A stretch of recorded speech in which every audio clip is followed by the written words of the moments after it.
So it's been a while since we talked about the downfall of Sean Diddy Combs. Well, now new updates in regards to losses, business opportunities falling apart, and now this latest update where Sean Diddy Combs and his co-defendant, Harv Pierre, want to reveal Jane Doe in the most recent lawsuit accusing both of them of R-ing her when she was only 17 years old. We have to break down and give you a full update on the downfall of Diddy.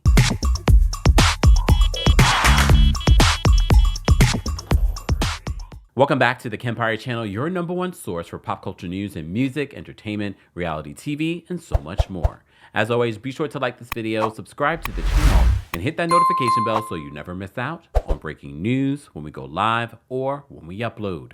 So we've covered a lot of Diddy stories, and we gave you an update in regards to a third lawsuit, all right? But before we get into that, another update that we've gotten in regards to a Diddy-related situation, Cassie. As you know, there have been reports that Cassie received a 9-figure settlement in her damning lawsuit against Sean Diddy Combs and the nearly decade of abuse that she allegedly dealt with at the hands of Diddy. So she was recently photographed for Fashion Week, and she looks great. She looks great.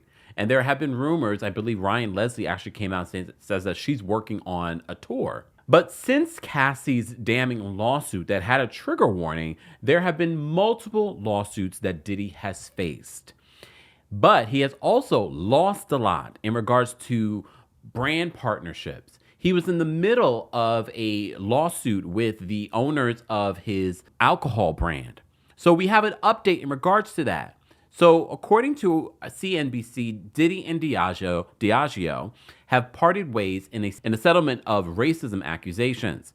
So they said Sean Diddy Combs and Diageo said Tuesday that they have broken ties and settled the music mogul's accusations that the spirits giant neglected vodka and tequila brands he promoted or co-owned.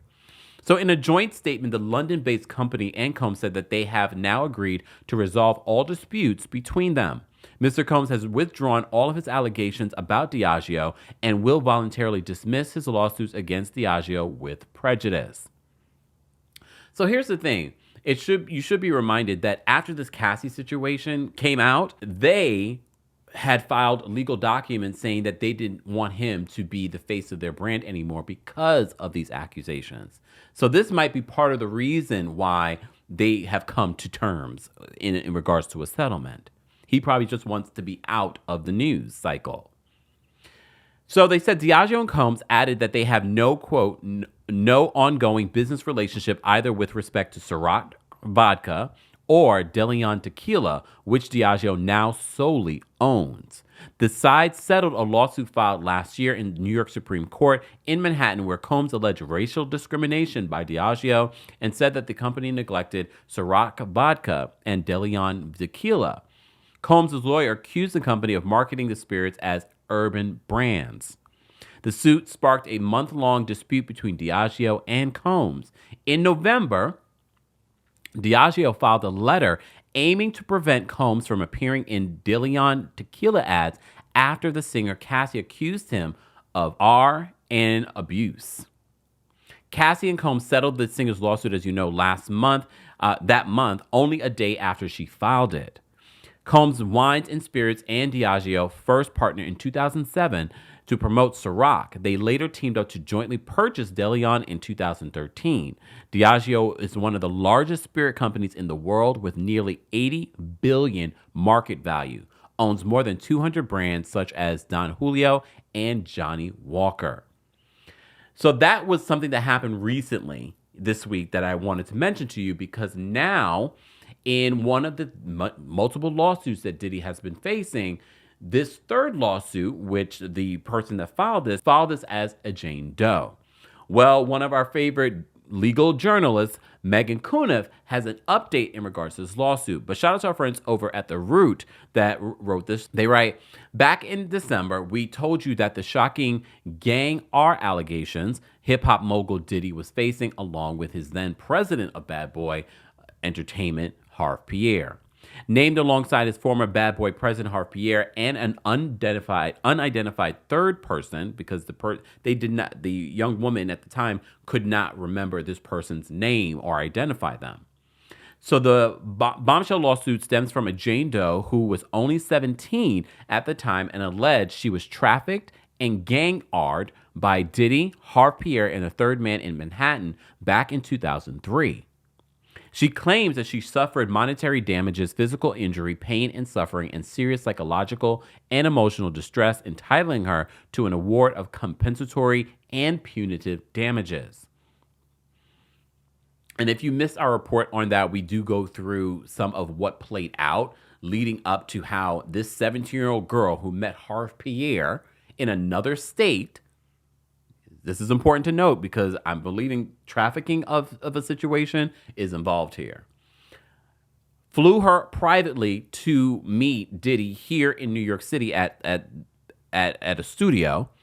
And that's when she accuses these three individuals of abusing her. So in new court documents filed on Wednesday, obtained by legal affairs and trial journalist Megan Cuniff, an attorney representing Diddy, is asking that the judge, quote, seal a, quote, briefing opposing the woman's request to proceed anonymously, saying he's doing it out of an abundance of caution. So Jane Doe initially filed the lawsuit under the promise of anonymity.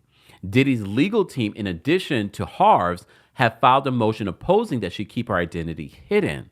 However, on Wednesday, they filed an additional paperwork to keep her identity somewhat under wraps for now, as they argued that the details that are presented in the brief, should they become a matter of public record, would be enough for people to identify who she is, as, this is important, as she has a public-facing identity. Both lawyers for Jane Doe and Diddy have since agreed to keep the brief sealed. Public-facing identity, meaning that she is a public figure, meaning that we might know who this woman is. Wow. So the root continues. They said what this basically translates to, although Diddy's legal team wanted to expose her identity for the sake of the trial overall, they want to keep the details that could identify her under wraps for the time being. This is likely due to the fact that should the information come out to the general public, they would lose in the court of public opinion before they even get before a real judge. So Jane Doe's attorney released a statement on Twitter saying, "It is disgraceful that Combs and Pierre would seek to publicly expose the identity of a woman who alleges that they art her when she was a 17-year-old high school student. It is clear that Combs and Pierre's only defense to these allegations will be to shame our client, cause her to be saddled with unwanted public attention about a horrific event in her youth, and will discourage her from pursuing justice. This is exactly why courts allow plaintiffs like Ms. Doe to proceed under a pseudonym, and we will vehemently fight to protect the privacy interests of our client." Based on what we're hearing, Diddy and Harve Pierre have been informed by Jane Doe's attorney who she is. So they know who this public figure is that's accusing them of this. So as previously reported by The Root, Douglas H. Wigdor, the lawyer representing Jane in this case, is the same one who helped Cassie file her suit against Diddy. Unlike Cassie's, however, which was filed under New York's Adult Survivors Act, Jane's lawsuit is being filed under the Victims of Gender-Motivated Violence Act, which created a 2-year look-back window for civil claims that previously fell outside the statute of limitation. This one expires on March 1st of 2025. So if you thought that this was the last of lawsuits against people that you know, no. All right? So Diddy has denied, as you know, any and all allegations of wrongdoing in this case. As you know, he posted on Instagram saying this, "Enough is enough. For the last couple of weeks, I have sat silently and watched people try to assassinate my character, destroy my reputation and my legacy. Sickening allegations have been made against me by individuals looking for a quick payday. Let me be absolutely clear. I did not do any of the awful things being alleged. I will fight for my name, my family, and the truth. Sean Diddy Combs. Diddy. Here's the thing. I do find it interesting that they want to have this woman's name exposed in court. Maybe because they know who she is, that they feel as if that this would help them in some shape or form. But they have now since sort of backtracked on releasing that information because maybe they spoke to a publicist or a damage control expert that has said to them, yeah, you might not want this name to get out there. You might not want this name to get out there. Regardless of this being a public figure, we should be protecting victims because we have already seen on social media that people look like the people that are making these accusations will still go up for the abuser or the alleged abuser. So I am fully in support of we don't need to know who this person is unless they want us to know. Cassie was more than willing for us to know what she went through and why she was doing what she was doing. If you read Cassie's report, you understand why Diddy settled that less than 24 hours later. Because I think she only gave us a sprinkle of what she could have said in that lawsuit.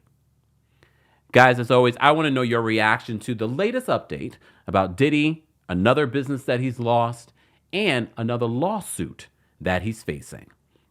As always, be sure to like this video, subscribe to the channel, and hit that notification bell so you never miss out on breaking news when we go live or when we upload.